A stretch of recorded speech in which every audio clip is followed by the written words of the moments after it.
This video is brought to you with support from my patrons on Patreon.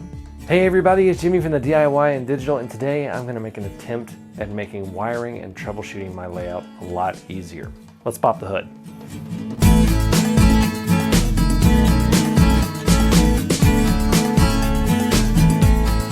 Welcome back everybody. As you can see, we've got the layout up on its side, at least this section of the layout right here. And what you see is basically just a whole lot of wiring. Now, I want to preface this entire video that it was inspired by an issue that I had that I think a lot of us have. So you can see all of this stuff right here. And I was actually attempting to do a video on wiring all of my turnouts to run off of a single Arduino Mega, and it was working except for the fact that I was having constant issues and I was having to flip the layout up and down and up and down and up and down. And basically I got fed up with all this, and you can see all these marks of hot glue where I just kind of just ripped the parts back off, and I decided to, I was going to go at it another way. And I had to think a little bit.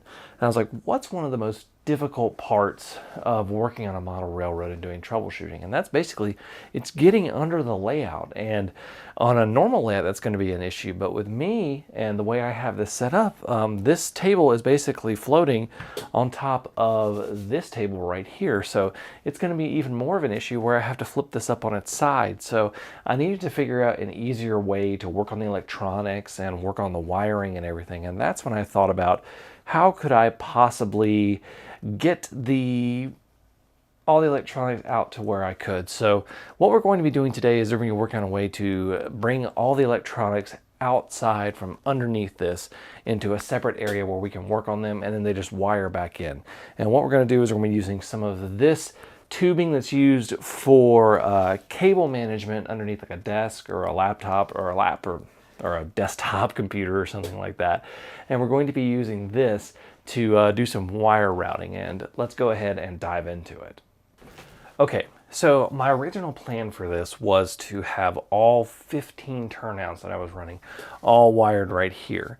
And I had them all wired up, and I was just having some issues doing some troubleshooting. So what my plan now is that I'm going to wire up, I believe it is 5 total turnouts on this particular section right here.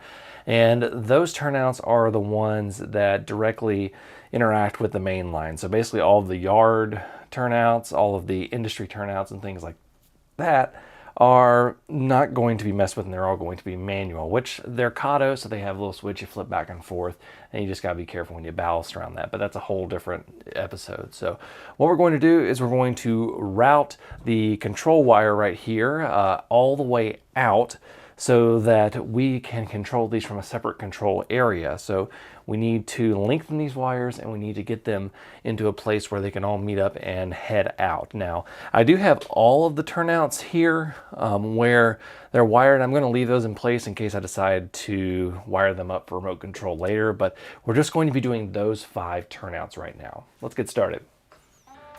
The first thing I'm going to do is I'm going to take all of the cables that I can and get them to this cable clamp right here. This is going to be the connection point that we're going to be able to run the wires out from underneath the layout.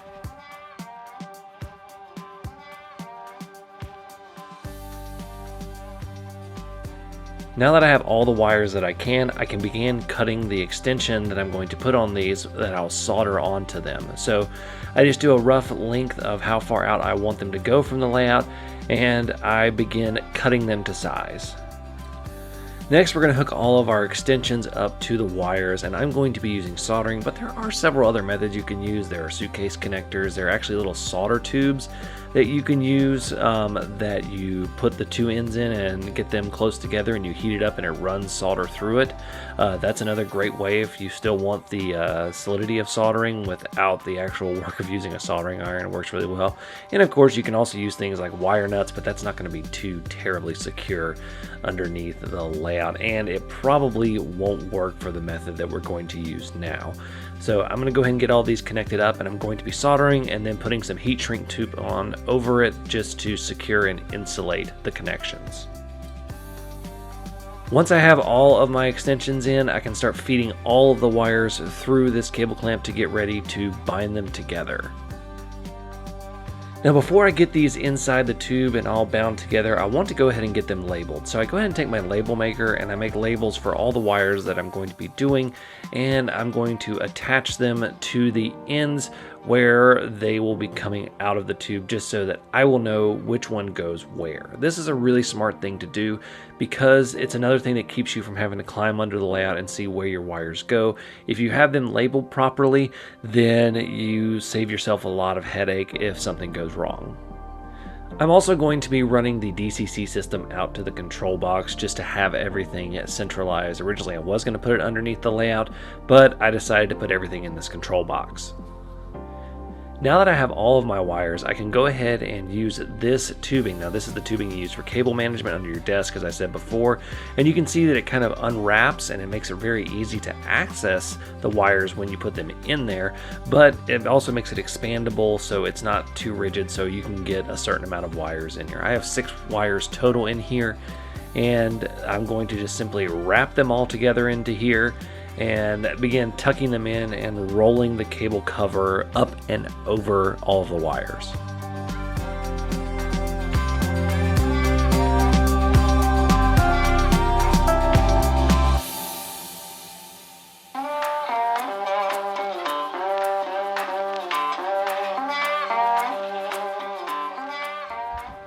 So here's where I am now. You can see I have the tube just outside and it fits just inside this cable clamp, which is one of the reasons why I'm using the cable clamp.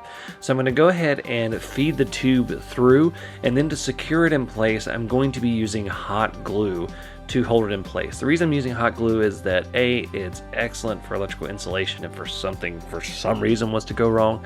B, it holds very well, but it also is easy to release. So if I need to make a change, I'm not using anything like an epoxy or super glue or anything that's going to be a pain in the butt to disconnect. Hot glue for the most part will just peel off and you'll be able to remove it fairly easily. The last thing I'm going to do is I'm going to take some zip ties and go ahead and make them snug around this wire bundle. And the reason that I'm using zip ties is obviously because they're pretty easy to use. But if I need to access anything in the wire bundle itself, zip ties are pretty easy to cut, and then I can just put a new one back on. And now you can see I have all of my wires labeled and popped out of the edge. The last thing I'm going to do is I'm going to put all of the connectors on it. I'm going to start off with the DCC connector, and I love these little orange plugs that work here. I've used these for a lot of my DCC systems in the past, and they're just really, really solid, and they make connecting to a DCC system very, very easy, and very easy to disconnect if you need to do any work as well. Now for the turnouts, I'm actually going to be using DC barrel plugs. Now the reason that I'm using these is because Kato turnouts have 2 wires where a lot of other snap controls have 3, and you can figure out another sort of connector. But if you're using a Kato turnout, or if you have anything else that is just 2 wires and you need to make a quick connection, these DC barrel plugs are actually pretty nice. They're designed for this sort of thing, and they make life a lot easier because they hold fairly well, but they're easy to connect and disconnect, which is why I'm using them here.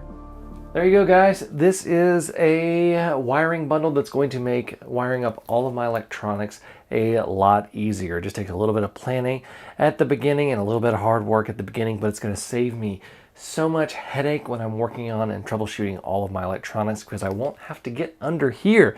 The only thing I have to get under here is if a wire becomes disconnected, and I've eliminated everything that can go wrong with the connections here. So this is something I'm going to probably do a couple more times with some more accessories. So you're going to see several of these, and later on in a part 2, I'm going to be creating the control box that's going to have all of these plugged into it. So that's going to take a little bit of time to build and get to that point. But at this point in the layout build, I've got to have wiring planning and initial implementation going. So this is going to make my life a lot easier. Now, obviously this won't work for every situation, but it will definitely make your life a lot easier, especially if you have a smaller layout and you don't want to bend over your and get under your bench work, because you know that I hate doing that. So thank you guys so much for watching. I want to say a big thank you to all of my patrons. They are listed right here. You can become a patron for as little as $1 a month. A lot of cool things going on there behind the scenes, and I'm getting ready to probably be doing a lot of question and answer with them and asking them some things. So $1 a month, link in the description below. So thank you guys guys so much for watching. Until next time, I'm Jimmy from the DIY and Digital. Stay safe, be kind, and happy railroading.